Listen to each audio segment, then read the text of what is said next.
Unfortunately, I found out last week and then reinforced today that I am in fact a millennial. I wanted to be a Gen Xer. Yeah, apparently 81 to 96. I'm a millennial. So all this time, all these things I've been talking about, so negatively about millennials, I am one of them. So I want to become a Gen Xer. I guess I always just lumped you in the Gen X because you have more Gen X traits and characteristics than you do of the millennial side. Of course. I'll make you an honorary member. What were the words I used last week? Lazy, entitled.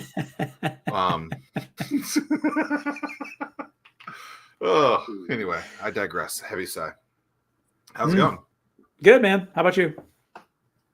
Oh, pretty good. Pretty good. Working on my tan, Yeah. The Jeep top has come off several times. Has it? Yep. At this point, year 15 of the Jeep, I think it is. Roughly year 15, let's say. I've decided that I wanted to not have it get rained on as so much during the summer with the top off, so I've been trying to put it back on. I don't want to end up having to pay for some sort of, difficulty. Yeah, that was a fun era in life, but man, it's never fun when you're sitting in wet seats or getting stuck in a downpour or whatever. No, that's the best part. Driving down the highway, cruising down the street in my 6'4", Those were the days. I guess my what are you? Is coming out. What are you? You're not a Gen X. You're not a millennial. What are you? Are you a baby boomer? No, I'm a Gen X. Oh, Gen Z. Wait, you think I'm a Gen X or a Gen Z? X. Gen Z is like, see, I'm just too old for this. I just need to become a baby boomer at this point. This is, take me out, get me my white picket fence, and we'll call it a day. You got the dogs. Greg, hello. Hey, Greg. Yes, exactly. Welcome to the show. Hey, good to be here. I wonder what category, what Gen I am. Yeah, I don't pay a lot of attention to that kind of stuff. Yeah, I hate categories. Yeah. I don't mess around with it. I like to surround myself with people that are smarter, people that hustle, and people that challenge me to be a better person and to better myself. So as long as you have those kind of qualities, then we're cool. Amen to that. I guess I'm the outlier there. Oh, come on, Zach. Don't sell yourself short. I think I have a new one-liner. I just thought of this. Seen any good bumper stickers lately? I don't know. Like, I was just thinking of that. I don't know why. I was thinking like, Forrest Gump, shit happens. Great, very popular one line in that movie. Do people still do bumper stickers? I don't know what made me think of this. Maybe the Jeep.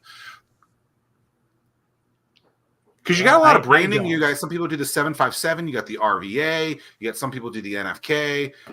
You got VBVA.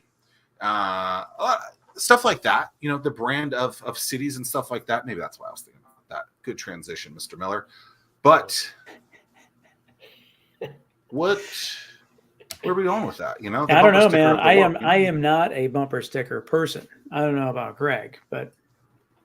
I mean, Virginia's got vanity plates, so if you can get a vanity plate, yeah. I mean, why do you for $10? Yeah. And wait, is that unique? Prolific state with those, right? Like, really? Yeah, that's just $10. Yeah, Virginia vanity, and there's actually like a hashtag for it and a Facebook website for that. Was actually Virginia is for profanity. I mean, vanity. Because of the vanity, yes. Yeah, and it's just for me. That's the only way I'm going to remember my license plate. I mean, there's just yeah. Zach, do you know your? Oh, you're saying plate? Are you? No, it just says Virginia. I don't know. But so you're saying like that? Do you know the sequence of letters and numbers on your plate? On your I'm not telling you though. Oh, yes. Well, yeah. They'll be watching you. Yeah. Did you know that on Google Maps they block out all the license plate numbers? Mm-hmm. Yeah. Greg? No, I was just like, you can put little messages on it. And the ironic thing, and we're all in Hampton Roads, but I was getting onto the HRBT, the Hampton Roads Bridge Tunnel one time, and I was behind a car that said HRBT and then H8R. So HRBT hater. I've been behind. Yep. So IH8 HRBT. Yeah, love it. I want to get one of those. Growing up, I had coasters with the Z because, roller coasters, COASTRZ. That's probably still available. Z for Zack. I have driven around Anomaly in the state of Virginia. That's always a fun one. Try to take a picture of it. Don't get in a car accident. So there are some good ones out there. Yeah, my folks. I think more people should do this. I need to do it. Yeah, my folks had 4 bros 1, or 4 sons 1, because I'm the oldest of 4 boys, so that we had 4 sons 1 and 4 sons 2 on our 2 vehicles. Like, it's pretty fun. And we lived in Northern Virginia at the time for that. So. Oh, where in Northern Virginia? Fairfax County, Springfield, Virginia. Okay, I lived there for a couple moments. Yeah. Tim was there the other day. I just stayed there Saturday night. Yeah, good old Nova. There you go. Wonderful place. All right, so Greg, I've known you for 17 seconds. I met you for 17 seconds. You got a copy of the book. You haven't read it. Tim and you go back. We just got to get that out there. Let people know that you get a book. 17. Well, maybe like 18 seconds. But that night, the night that Venture Out in Hampton, Virginia, that was the first time that we all met. So this is great to see you again, Greg. Same. Yeah, James Doe was there. I don't know if he's still jumping on the call, but James was the guy that brought me out to that event, which was pretty fun. And there's no shortage of great events here in Hampton Roads, and yeah, I'm glad to jump in on any of them. Yeah. What tell us? So you're here representing the Future of Hampton Roads. Tell us a little bit about the organization. How long have you guys been around? What are you trying to do? What's the scheme? Yeah, sure thing. Yeah. So Future of Hampton Roads has been around, I want to say, for about 40 years. It's kind of gone off and on. It had a little rough time during COVID, as a lot of organizations did. So came out of COVID, and that's about when I joined it about 2 years ago. The then chairman, Ray White, invited me to come on board and be the secretary. And I said, "Oh, what's this thing?" So I jumped on board, and at that time we decided we would have a pivot. We already had a website, we'd had some events and so forth, but we really needed to revisit how we were marketing ourselves and what our purpose and vision was going to be. Because there's a lot of regional organizations out there, right? Innovate 757, the Hampton Roads Roundtable. Some of them are for-profit, some are nonprofit, different focuses and so forth. But all of us kind of realizing that there's something special about this area, the Hampton Roads, with all the cities and so forth. So our big push is to encourage regionalization. Again, we're a nonprofit, but we do, all of us are volunteers, and we come from different parts of the Hampton Roads, ecosystem and so forth. So one of our, enhanced communication, make folks aware of things that are happening within the region. And then we've also got we are putting out a newsletter that's called Forward Thinking. Joel Rubin and his team put that together, and we get stories from around the region that we put out, basically stories that talk about where there's one or more of the Hampton Roads cities involved. And so we'd like to encourage and give voice to folks that are doing something cool in the region, whether that's business or art, culture, food, whatever you name it. Just getting out good news stories, and then we are also involved in endorsing activities or business efforts that are would be considered regional, something that involves more than one city. And we like to get behind those. We're not going to necessarily do every single thing, but we certainly want to be a part of encouraging that and encouraging regionalization and drawing business and just good things to this region. So We do have a new chairman, Greg Garrett, who's a well-known name around Hampton Roads, and just a great guy. So he's done a tremendous job, as did Ray White and the previous chairman before that, of just keeping Ray White, helping keep the organization alive and kicking us back into life. And then Greg, as we pivoted out post COVID with our rebranding, we're going to have a new website and so forth. We just have got some exciting things going on, moving forward. So, and looking forward definitely to, working with organizations like yours. James Doe and I are just like in cahoots on LinkedIn and so forth.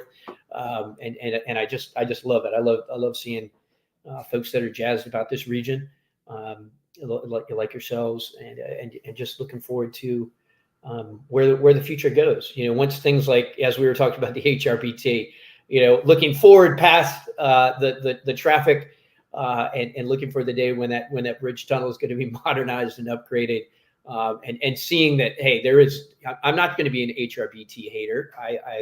I'm excited about it. I know at some point that project's going to be done, and we'll be able to go back and forth to Hampton and Newport News a lot quicker. And I think it's just going to better connect our region. So, I hope that answers your question. Over. Zach, why you mute me like that? I didn't mute you. I took you off because I saw it on.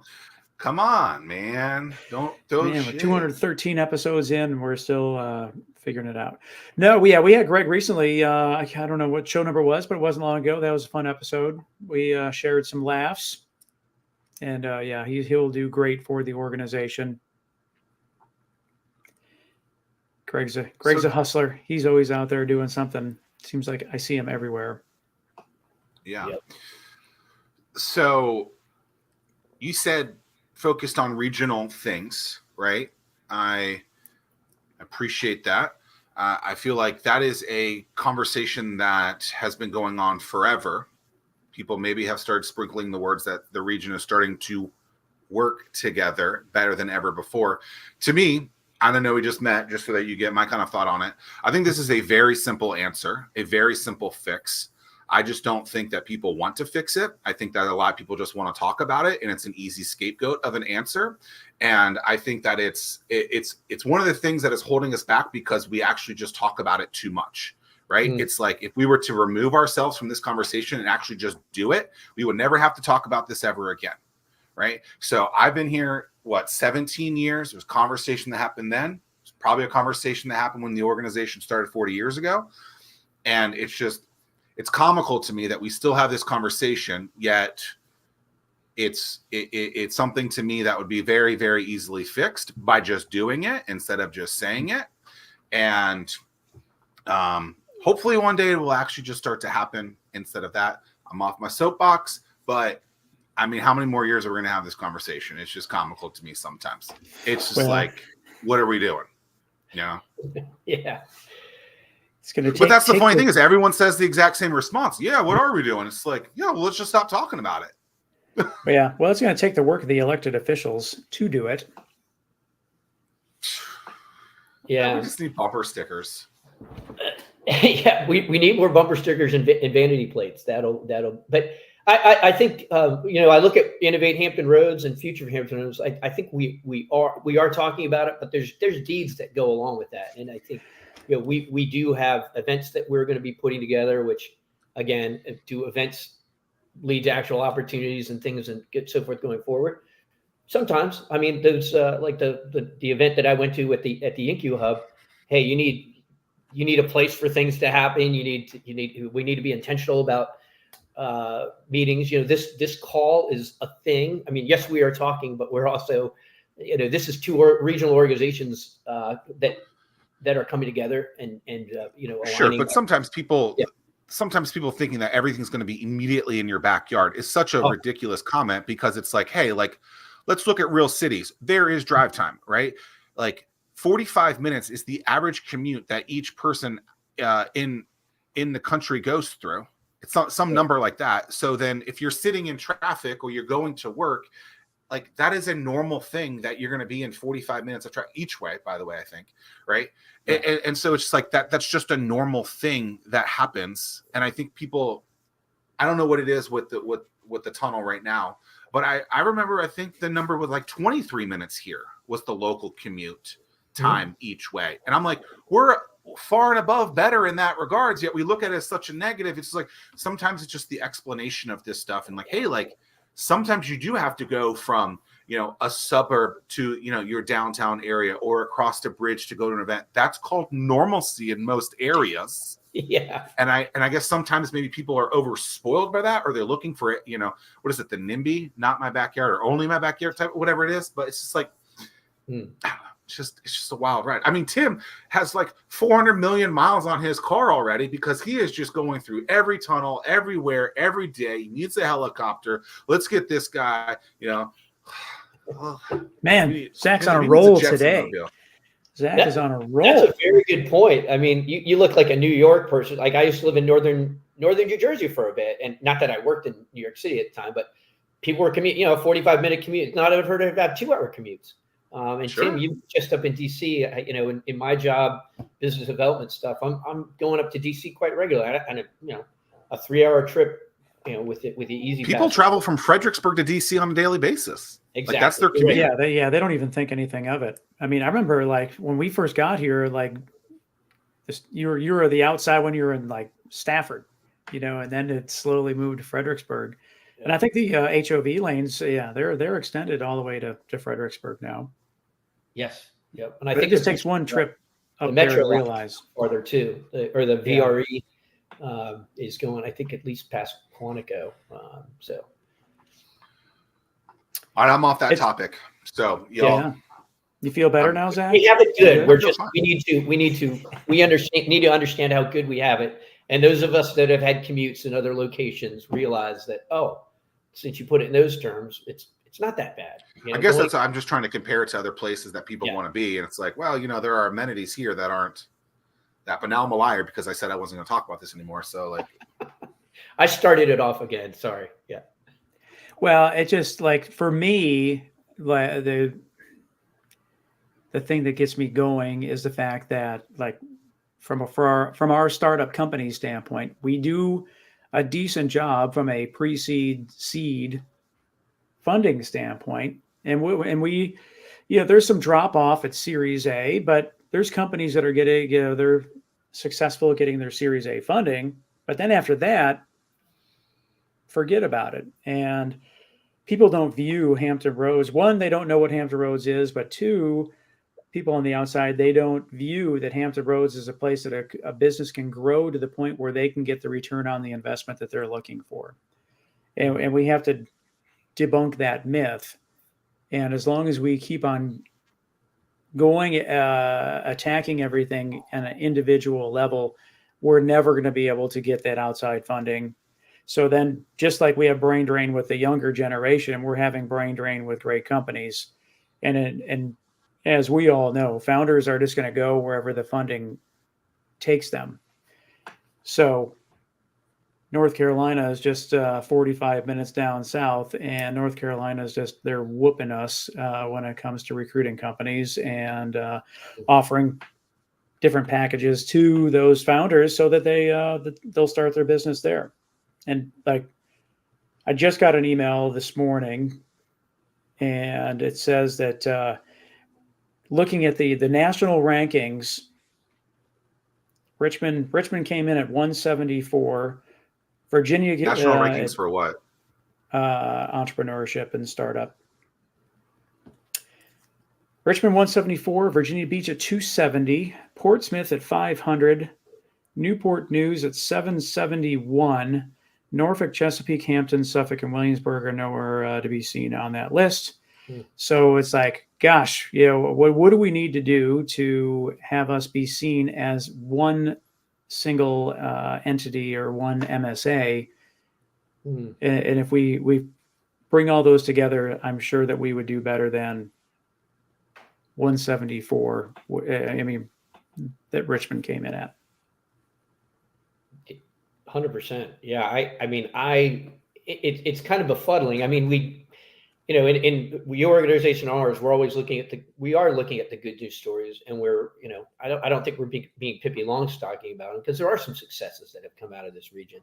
I'm just reading about Drone Up, with the beyond line of sight and being able to do, and I'm not trying to promote any specific companies here. And then, we've got the global internet hub that's supposed to be setting up here, the wind farms. And when we're looking, we've got so much here in this region to offer, and there are a lot of good things. There's a big NATO event going on today with we've got 3 NATO commands here, so there are a lot of things happening here. But it's kind of like, why are we not hitting in that top 100? Because and I think the collective, and that's why I think this regionalization effort, why you've branded as Innovate Hampton Roads as opposed to Innovate Hampton or Innovate Newport News. It's because it is a mega region. If we are operating on all 8 cylinders or 12 cylinders, however you want to call it, there's just so much to be offered with connecting this between the Port of Virginia, which is just America's gateway, and we were crushing the West Coast during COVID. I mean, I was hearing about how there were ships that were off the West Coast that ended up coming through the Panama Canal and coming into Virginia and then shipping on rail back to the West Coast. So Port of Virginia is like, there's so much huge modernization taking place there. We're a big port city. I feel like we should look a lot more international than we do.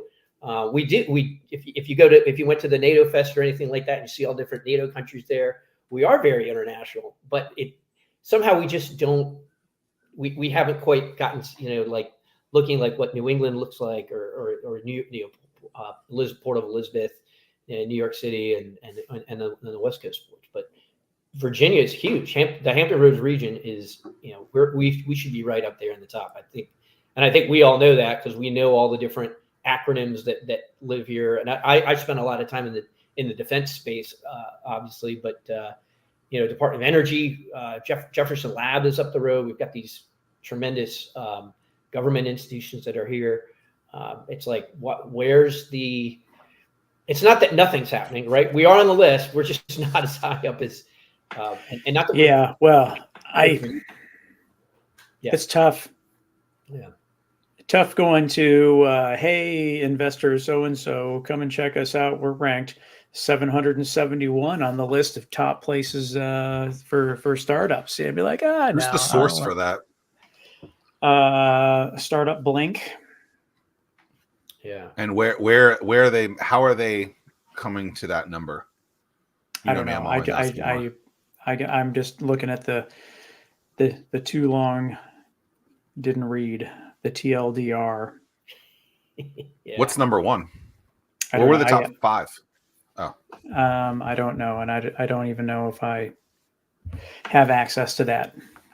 But I will, as conversation continues, I will see if I have access. Because there's other polls that you look at where we're hitting in the top 10, quality of life, or different polls. So where we are like, doing well. But for what Innovate Hampton Roads and Future of Hampton Roads are looking at as far as business and innovation and and so forth, we're not high on the list. Although I think James Doe put something out the other day, posted a proposal, the Norfolk Innovation Corridor posted one that the Coastal Virginia Magazine had put out, where we were hitting high on the innovation spot. But innovation doesn't necessarily translate into business growth, right? Which just like, it's cool, there's innovation happening, but how much of the stuff is actually transitioning into growth and actual industries and jobs and so forth. So yeah, Zach, they why you have to fill out a form. Give me your email address. Yeah. I am certain that Silicon Valley would be ranked number 1. I mean, that's without question. Yeah, number 2 is probably New York City. Well, now you got me want to try this out. Okay, so we're gonna do it. Here we go. But I mean, it's just interesting though that, I don't know. We got to crack the code in terms of why those places are viewed as one place and why we are not. Yeah. then I think that we can compare more apples to apples. But regardless, that's something that we need to do. We need to be proactive at that. And Zach, you know, from back in the state of the startup days, how difficult it is to collect and aggregate all that data so that you can try to make sense of everything. It's not easy information to get.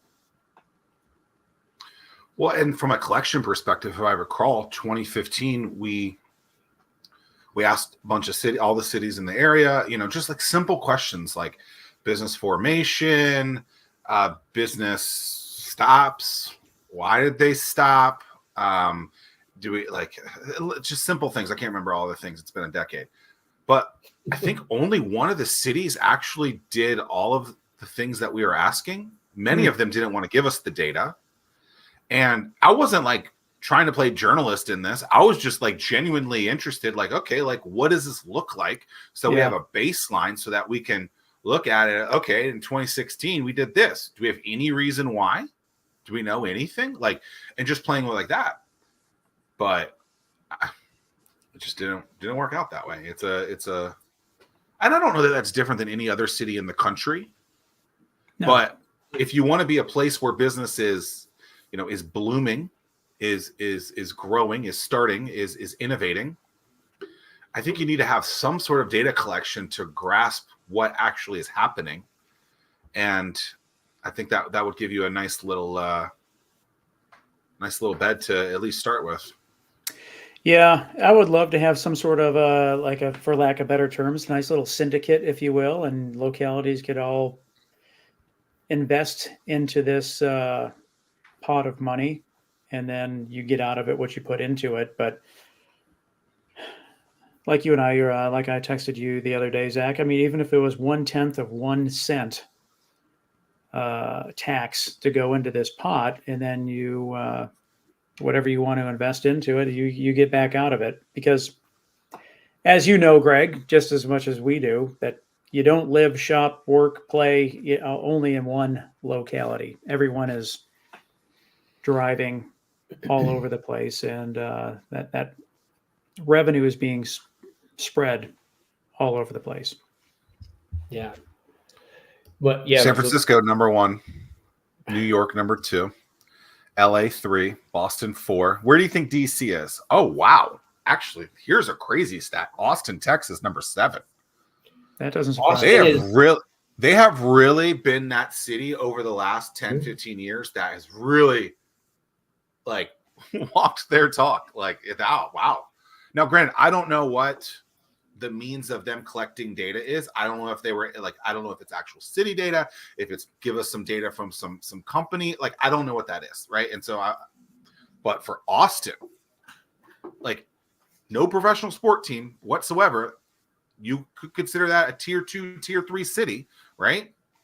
For them to be doing that, that's pretty impressive. Mm-hmm. Well, certainly helps when you have Tesla moving headquarters there, and then everyone follows suit. Of course. But there was something lucrative there at some point, obviously, that made them want to do that. I don't know what that is. Yeah, they have the Capital Factory there now. There, an Army Futures Command set up down there. So it's become quite a defense and energy focal point as well. And I think the Defense Innovation Unit, if you're familiar with them, they're headquartered in Silicon Valley, but they've got a big presence down in Austin as well. Didn't Dell start in there? Yeah, they were the first big one. Where was DC? I'm guessing 13 or 14. I think it was 9. Okay. Yeah, I'm just scroll right now, trying to find everything. But I will say this. And I've always said this. I don't think you can really look at other cities and say we should be like that. We should emulate what they're doing. I think that is a very inaccurate way to do it. I think the standard is to do that, right? Like, people will want to go to you. People will want to go to Austin because it's weird, right? Let's like buy into what you're doing as an area and sell that, right? To me, it's water. Everything around water, right? That can be logistics, the port, the military, the actual tourism, the beer, so many other things as well, right? Sell that story, be your own thing. You don't like you could never replicate San Francisco again. You could never replicate Austin again. You could never replicate here. So just like double down on it, really dive deep into it and be that. Don't try to be like, well, so-and-so city does this and it worked really well, so we should do that too. I think that is the absolute worst thing that you can do from a regional like growth perspective. We're trying to be like this. Like, no, be yourselves. You have amazing assets and amenities that people love. Yep. Embrace that. God, I'm such a liar. I said I wasn't going to be on this rant. Yeah. Greg, you're bringing it out. I like it. No. Provocateur. Well, I mean, and the thing is that it's for me anyway, when I get on that soapbox, it's more frustrating in the sense of like, gosh, with the Navy, that's probably Fortune. If they were a publicly traded company, that's probably a Fortune 5 company. Maybe not Fortune 5, Fortune 10 for sure. But when you have something like that in your backyard, or a NASA Langley, yeah, or the fact that we're going to have the fastest internet speeds coming across the ocean. I mean, it's just like other places that are ranked higher than us. I'm not suggesting that we duplicate them, but we have resources that outperform them in ways that they only wish they could have. And that's where I get frustrated, because if we would just work together, we could totally change that narrative. What's been the response that you've received from all the people that you've talked to? People generally on board? They're supportive, or any pushback? Yeah, no, it's interesting. I need to send you that video. I think it'd be a great partner to this discussion. But yeah, like all we made a point, the Future of Hampton Roads leadership, of going to all the different state of the city messages, or meetings that took place last month, and they were all saying, yes, please bring your, the Forward Thinking magazine. We put that out, or not really magazine, but periodical. But we put that out. We had a wave of folks joining, saying, hey, we want to, we would like to subscribe to this magazine. We're all very interested in regionalization. And we were kind of trying to take a note of when the different mayors were talking about their cities, how many times did they mention another city? And that is starting to happen, which is great. Because I think a lot of times it's seen as, hey, we're competing for resources, which is, not necessarily the case. But there are some of these big regional efforts that, I know we didn't get it was the autonomy one that was the Economic Development Administration was about a year ago. Yeah, the New England ended up getting that, but there was I think it was like 100+ companies that put on this. So it's like there's a there that the executive roundtable, like those names are still there. I think there's a push, I know, to kind of like, hey, let's do this anyways. We don't necessarily need the government, ominous dominance over it is a great thing, but we've already got Old Dominion University here. The Navy has an unmanned small UAS at Fort Story. NASA has its certain lab, which is focused on autonomy. Hampton University has tremendous autonomy efforts. ODU has VMASC, and there's a laundry list of organizations, and then all the military organizations that are focused on autonomy and energy and so forth. So, let's just work with what we got, even if there isn't like a singular unifying sort of solicitation that we are getting money under. I don't, I think a consortium can move forward either way. And I think that's kind of what your point is there needs to be something like in writing where people are signated, so that we're all pursuing, which it's nice if you can say, like, here's a galvanizing point. Here's a solicitation, an opportunity that we won from the government, and we're all moving forward under this banner, and Hampton Roads is that banner. And there was a Department of Energy one with hydrogen about a year back, which they do. There is a Mid-Atlantic hydrogen hub, but it's New Jersey, Pennsylvania, and so forth. So, but Hampton Roads had put in on that. But at the same time, there's still a hydrogen effort taking place, not just hydrogen, but energy effort with Dominion and Jefferson Lab did get the Department of Energy's analytics, their laboratory up at JLab. By the way, JLab has a STEM or an open house on June 8th. So I encourage any listeners to jump in on that. because we do have that is happening. That's going to be growing. They've got $300 million to grow that facility up, and we're the lead. And then on the West Coast, the Lawrence Livermore is the second to that. So that's a big news story. That we're at the forefront of energy, which is going to be important with all these AI and internet things. They all need energy. And so I think we're poised through that energy, with if you look at that energy opportunity up at JLab, I think Hampton Roads has a tremendous opportunity to lead with like wind energy, nuclear energy. Nuclear is something that it seems like we're missing the opportunity here. It's like I am all about renewables and all that. I support it. I live it.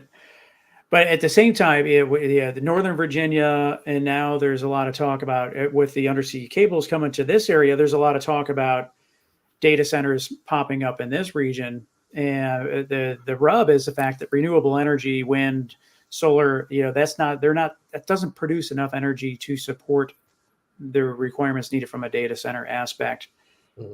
That you need nuclear power in order to generate enough energy, and like so much so that like Microsoft is investing in their own nuclear reactor capability so that they can support the data centers that they need. Well, it's just like I'm just thinking to myself, gosh, we have HII right down the road, that is they build nuclear power submarines and battleships, and like they're so good now that those reactors last longer than the life of the ship. And so it's just like, why? So like before, I think like every 10 years, 20 years, they would have to come in and like change out the reactors, but that is no longer the case. But so we have that technology, and we are the world standard in terms of shipbuilding, nuclear powered shipbuilding. Why aren't we leveraging that to me, it's a no brainer to plop one of those into some proposed data centers around here, and then we have the wind power to offset the residential stuff, and we can, I don't know. To me, I think that's something that someone needs to step up and take a look into that. So you're saying piggyback off of each other's things is what I'm hearing, or not? Yeah. Yeah. I mean, it just, 100%. Yeah. I want to say is that just because people historically don't think like that? Like what do you like? Nuclear has been really, really tough. A lot of it, people just associate it with weapons and disasters that could happen. And that's, it's just, again, as we know with Newport News Shipbuilding and HII, that is not the case. I mean, it's just these aircraft carriers or submarines go out, and there's no need to refuel those things ever. And we have our men and women on board, and there's, not to my knowledge, any negative effect or accidents that have happened as a result. That's a technology that could be commercialized in a way that could change things. What's HII?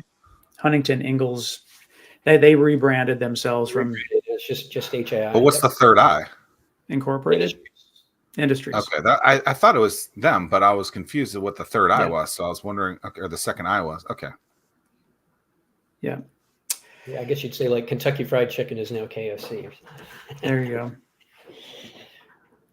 go. Don't hate me, HII, because I said, that's a great point about HII. I mean, we make them, put them in ships, and then they go, right? But to me, the installations, and this is kind of one of my things as a DoD guy, installations are becoming so much more important. We're always thinking about the away game, and installations are just this space that we launch from, right?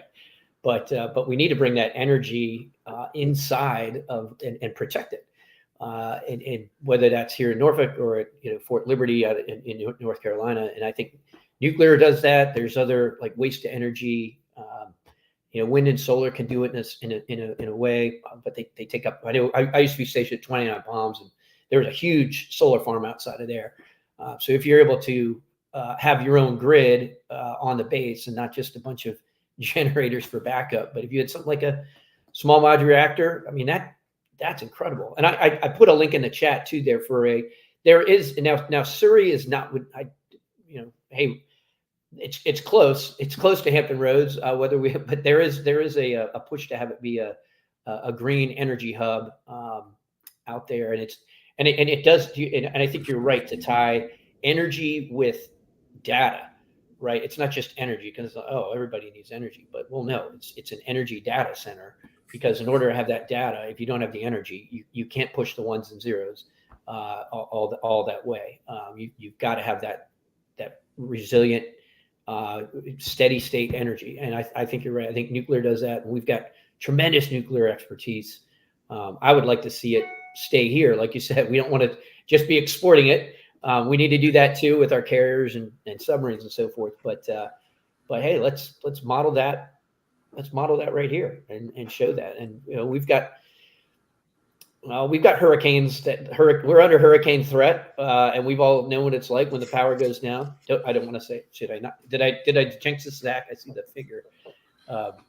Knock on wood. Come on, man. We sound like a news organization hoping for a bad day. Yeah. Did I jinx this? Edit that out. I don't want to be the cause. But being prepared is a good thing. So I'm curious, and if you don't, this is a difficult question that people ask me, because I think that you're trailblazing, and with Future Hampton Roads, we're trailblazing in terms of Innovate Hampton Roads. And so when people come to me, they're like, how do you define success? Yeah, I'm curious, how do you define success? Because it's just like, I don't know. I find it a very difficult, challenging question. How do you respond to that? Yeah, I mean, I think you've got there's the metrics, obviously, those polls put together, right? Like the amount of, and I know there's different stats for measuring entrepreneurial activity, the GDP, if you will, of the region, those sorts of stats, the number of folks that stay. I think, at the, if you will, the tactical level, for me, I've got my stepson, my stepdaughter, they want to stay here. Like my stepson's staying here. He's working here. I think my daughter wants to go to one of the local schools when she graduates college. I stayed here. When I retired out of the military, I kind of was like, I want to, but now I'm staying here. I look at other places around the country. I'm like, those are great. I'd love to visit them. My folks live in Charlotte. I go down there, but I like staying here. So the fact that you guys who are innovators are staying here, guys like James Doe, myself, like we're all staying here. And not because we're like, well, I'm just going to stay here and gut it out, but we see the opportunity. We think it's like, we know it is happening. And I think we're pushing it forward. So to me, a lot of it is sort of, there's the tangible things the metrics you can actually measure, but then there's that like feeling of this is a good area, right? Which we were talking about Austin before, like keep Austin weird. And, but I think there's this, whatever the tagline is for this region, we all know there's a there, and we're excited about it. And it's like, how do we get to the full thing? I think part of it is talking about it, but it's also doing, and going to each other's events, and just puting the good news out there, that sounds a little bit like a self-licking ice cream cone maybe, but hey, this is happening in Hampton Roads. And I think you might have a question for me on down the road, but I'm also I'm a symposium. I'm helping put together a symposium for the Association of Marine Corps Logisticians. It's called the Global Expeditionary Logistics Symposium. I'm excited about it, but we're specifically doing it here in Hampton Roads at Christopher Newport University because of what this region is with regards to military logistics. You've got Military Sealift Command here, Navy Expeditionary Combat Commands here, NATO Allied Command Transformations here. There's a NATO Joint Command here. Marine Forces Command Headquarters is here. Port of Virginia, Fort Joint Base Langley Eustis, which is the home of RB Watercraft, MARAD, and everything is here. So I'm excited. This is going to be our third year. CNU also has a Homeland Security Symposium. They have the National Defense Transportation Association Surface Force Projection Conference. So these are big national level military logistics events that take place here. And NATO's hosting a big event here with admirals and just big wigs from NATO that are here in Hampton Roads today and yesterday, talking about the future of maritime operations. So it's like folks see it, right? It's not, yeah. So long answer to your question. Yeah, it's tough. It's because the bar is not super high. Yeah. And a lot of the naysayers will want to push back and be like, well, no, how do you on a quantitative level, how do you measure your success? And it's just like, well, look at you taking my voice. Oh, what are you doing? I like that, Tim. Took me a while to figure it out. Yeah, it's tough. It's and from that standpoint, you just got to keep on pushing. And yeah, we complain, but about bridges and tunnels and all that stuff. But it's just like San Francisco, they're surrounded by water as well. And I was just looking, and without their fast track or equivalent of an easy pass, it's $9.75 just across the Golden Gate Bridge. And depending on and that's each way. Whereas, we have downtown Midtown Tunnel, but Monitor Merrimack, JRB, HRBT, all free to cross. But man, I to pay $20. $20 each way or a round trip, man. That's as part of a local commute, and you're sitting in traffic. I mean, our problems are small problems, but we make them to be big problems. Yeah, not sure if this is the legit slogan of the region, but according to the internet, according to the information superhighway, Hampton Roads, the birthplace. Yeah, see, I was expecting that one. That's not what I haven't been able to find it yet. Hampton Roads, where Virginia meets the sea. Whatever. All right. Thanks, ChatGPT. I did not use that. It is. Virginia meets the sea. I don't. It's the first thing. Slogan for Hampton Roads, Virginia. Maybe. I mean, it's literally the first thing that popped up, and then nothing else. Yeah, I mean, it's interesting because San Francisco is of America. Is that what you were going to say, Tim? There's something like that. Is that? I figured it was birthplace something. That would have been my guess. It's also the birthplace of, essentially where the Air Force and NASA began, right? It's so the history of this place is incredible. I'm a bit of a history nerd. I love going around and looking at the gray signs, Fort Monroe, First Landing, Hampton University, all just tremendous history. This is where we beat the British in Battle of Yorktown. Well, and it is truly the birthplace of entrepreneurship in Jamestown. And it is like you want to talk about first mover advantage. I mean, we had a couple 100-year head start on the West Coast. Well, maybe that's the slogan then. The birthplace of entrepreneurship, Hampton Roads, Virginia. Way to go, Tim. All right, Tim, you've done it. Make the bumper sticker, buddy. There you go. It was interesting. On Silicon Valley, though, Silicon Valley started at some point, right? Like there's a history. It's interesting because Stanford University is putting out a whole, the history of Silicon Valley. Yeah, I have a PowerPoint presentation. Farmland, So yeah, it started as farmland, and there was fruit trees, and then that turned into canning peaches or not peaches but pears or something. But it was canning fruit. But then they had the government there that started the whole that's what kickstarted everything. And then HP, I believe, was one of the first players to start doing things with Hewlett Packard. But I thought it was Harry Potter. Yeah. Harry Potter. They started out as Hewlett Packard and HP. Got to go with the acronyms. I think you're onto something. The where we meet the sea is maritime trade and the modernization that's going along with logistics. data and AI making smarter decisions with how we move cargo. Big logistics town.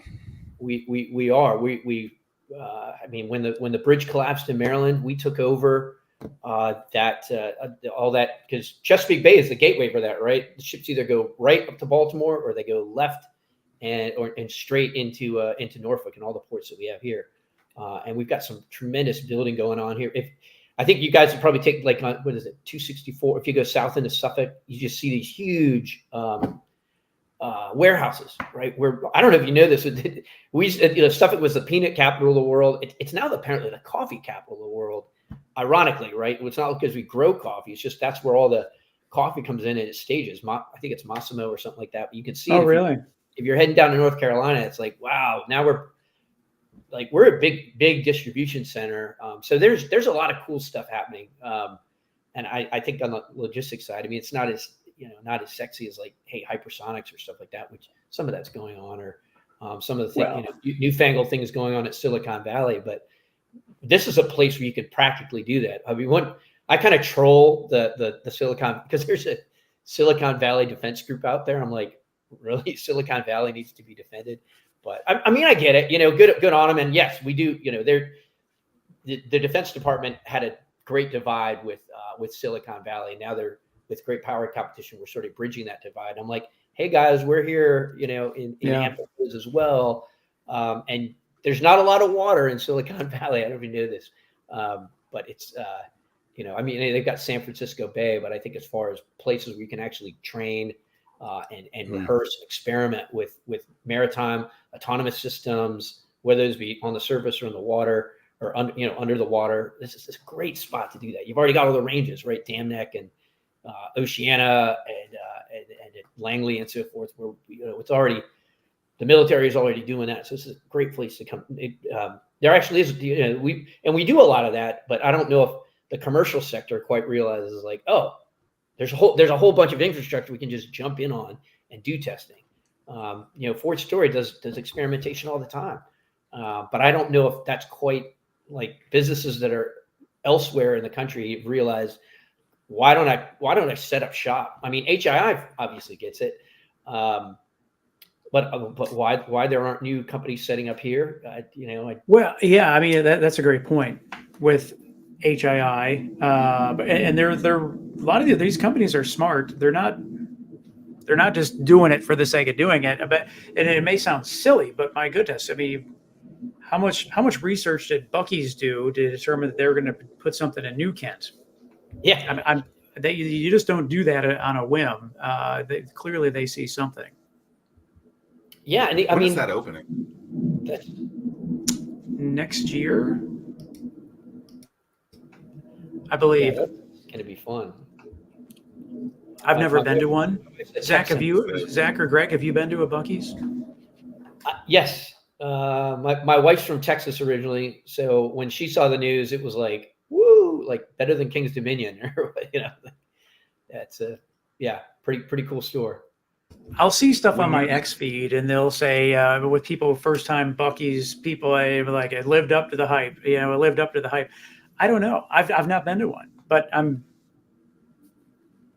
it's like 200 gas, whatever they call those things, gas lanes. Yeah. Apparently, it's a Walmart on steroids. Apparently, the food is actually good gas station food. When we were in San Francisco last year, that was a thought of San Francisco. When we were in San Antonio last year, that was a thought that we almost went, but it was about 40 miles away, and we didn't have a vehicle, and it seemed like kind of an obnoxious Uber ride to just go to Buc-ee's and then go inside and then get another Uber back, So decided against the Buc-ee's. But I don't know that anyone has talked negatively about it, which is interesting. The only thing you'll hear people talk about is the lines. That's all I hear. Greg, where do you live? I live in Virginia Beach. I live off of Offshore Drive. I'm right in between Little Creek and Fort Story. So, okay. Yep, cool. I love it here. I mean, the bay is we're right by the bay, and it's a fun area. So my son grew up just walking on the beach. I had to, when I retired from the Marine Corps, I got to be a stay-at-home dad. That was my retirement gift, was my son. Well, my son, my wife, and my stepkids were my big retirement gift. And so I just took him to the beach like every single day, and we watched. You go out and see the little baby manta rays, crabs, and picking shells up on the beach. It was wonderful, and it's not as not as big as the Atlantic Ocean, which is probably more fun now that he's able to ride waves and stuff like that. But and we get both, right? Because you got the Chesapeake Bay, which is nice, calm, and then you got the Atlantic Ocean that way, and then the rivers. Well, this is another thing I think would be is being able to connect our cities by water. I think Portsmouth and Norfolk has that paddle boat.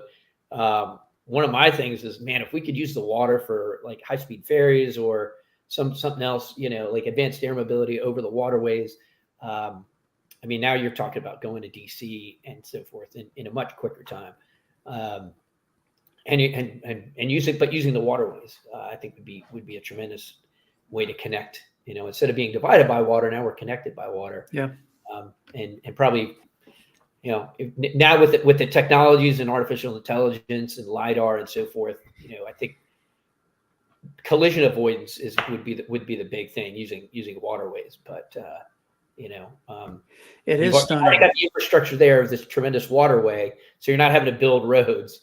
And obviously we still on our roads and rails and all that good stuff. But just kind of it always amazes me when we're flying into Norfolk, how stacked up all those cargo ships are waiting to get in. And it's just like when you're ground level, it's a rarity to see a ship going over the tunnel as you're going into the tunnel. But man, when you're on air looking at that 10,000-foot view, it's amazing how much boat traffic cargo ship traffic there is out there. Well, that's cool when you're at the beach too, you see all that. What's that? When you're at the beach and you see that too, it's cool. Yeah. But you definitely, at least me anyway, I had a much stronger appreciation to see it from the air, because you could really, I can only imagine what it looks like now with all of the traffic being diverted from Baltimore to here. Yeah, It's fun if you ever put the little AIS, the automatic information. They have ship tracking apps now, and you can kind of look and go, oh, what ship is that? And then when the military is doing their training off of Fort Story, you can see all the little gray boats and them. And it's always great when you see the carrier pull in and out or subs. Yeah, it's just such a really neat town, and that is super special. And we get to watch the sun rise. At least kind of where you sit in the Chesapeake Bay, depending on what time of year it is, you can watch the sun rise out of the water, and you can watch it set on the water too, which is, I think probably a pretty unique thing to this part of the country. Yeah, even the James River, man, that thing is a wide monster. I mean, it's just we talked about it on last week's show, but taking the James River Bridge a couple of times last week, it's you forget how wide that thing is. I mean, that's probably wider than most lakes are big. It's just stunning. Yeah, it's pretty impressive. And it goes all that's interesting because I'm partly a logistics nerd, but there's an inland port at Front Royal that's and at Richmond that connects to that. That's part of where once that stuff gets off the ship, it goes on barges and stuff up the James River, and now we've got the stuff that's going back up to Baltimore on the shallow draft ships, and you got the Potomac, right? The Potomac River and up to DC. We're really just this cool connecting area, and the connection, the water connections between DC and Richmond. I think that's something. There used to be these ferry routes. If you look back in like the 30s or 20s or stuff like that, where that's how people got back and forth. But then once the highways came, it was because then you can take your own car. But interesting. And we have the ferries that go back and forth across the James River, and we do have great bridges and so forth to the Yorktown Peninsula. The York River as well. York's another cool river. So when you have family come to town, where, what is the one meal that they need to eat, or where is the one place that you have to take them to experience? Ooh, that's a tough question. I love taking them. I love taking them to the Cavalier Hotel, to the Hunt Room, which is just a beautiful spot. I know I know it makes me partial because I sound like I'm a Virginia Beach guy, but I just really like how they restored it. The menu items they've got the distillery in there. That's the whiskey room. The whiskey. I've never been in the tasting room yet, but the Hunt Room down below. It is that is a cool place. I don't. Yeah, I mean, I don't drink bourbon, but that place attracts a lot of people. That place is popping on Wednesday, Thursday, Friday nights or whatever. That place is packed, and it is a pretty cool vibe in there. Yeah, but I love all of them. I like, and I've kind of been intentional, but maybe since I joined the FHR team, but looking at stuff like there's going to be an event at Virginia Maritime event at the new place called Time on the River or Time on the Water in Portsmouth. Looking forward to that. I do look. Hampton's got great restaurants. All these places have, and I'm kind of like a guy. I love going out and finding out where new little secret joints are that have great food, and there is sort of that international vibe. I wish we had more of it, right? Like you go to like DC and you can go to these little neighborhoods. It's like a little Vietnam or a little little Havana, and we kind of have that. I would love to see more of it. I know Norfolk's got a great food scene. Virginia Beach, yeah, but it'd be with all the different diaspora communities that we have here and so forth. I think we could have a much better food scene. I don't know if you guys follow Chance Wilson. He's got a really good food blog. But you kind of go around, it's like, man, franchises really, like we're a port city. We have great seafood and we have some really great food, great food spots. But I'm like, man, can we just, I would love to see more on the food stuff. I think, that's one thing Austin's been able to do. Austin and some of these other cities where it's like, you can travel around the world in your city, which is, I think, a big thing. You can do that here-ish, but it's not, I don't think it's quite where it could be. But that takes money, right? That's where you need this. Yeah, but and get that. I know stuff. Zack agrees and pointed this out. One of the things that I love so much about Northern Virginia that I wish we had more of down here is just all the bike, running, walking trails that are everywhere up there. It's just it's I wish that we had that mentality down here to have that as part of the development plan when maybe it is, I don't know, but it is a really nice system they have up there. Yeah, I've seen some trails.